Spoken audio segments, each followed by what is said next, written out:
Party మారే విషయంలో clarity ఇచ్చారు బీఆర్ఎస్ ఎమ్మెల్యే వివేకానంద.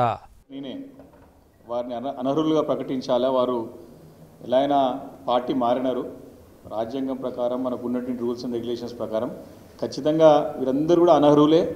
ఖచ్చితంగా అనర్హులు పిటిషన్ వేసినాం కోర్టులో. మేము డెఫినెట్గా ఎవరైతే పార్టీ మారిన ఎమ్మెల్యేలు ఎవరుతున్నారో అందరూ కూడా తప్పకుండా ఈరోజు కాకుండా కొన్ని రోజుల్లో డెఫినెట్గా వారు అనర్హులుగా ప్రకటించబడతారు.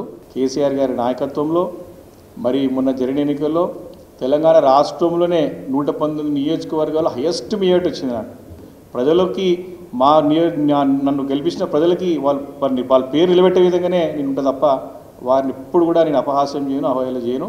కేసీఆర్ గారి నాయకత్వంలో బ్రహ్మాండమైన పని 10 సంవత్సరాలు చేసినాం. ఇప్పుడు కూడా ప్రతిపక్ష శాసనసభ్యుడిగా నా పాత్ర నాతో కూడా అనేక మందిని ఖచ్చితంగా పోషిస్తాం, మంచి పాత్ర పోషిస్తాం, ప్రజలకు మేలేటెడ్ చేస్తాం.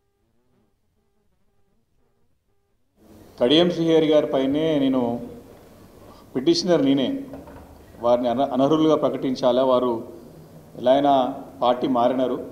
రాజ్యాంగం ప్రకారం మనకు ఉన్నటువంటి రూల్స్ అండ్ రెగ్యులేషన్స్ ప్రకారం ఖచ్చితంగా వీరందరూ కూడా అనర్హులే. ఖచ్చితంగా అనర్హులు పిటిషన్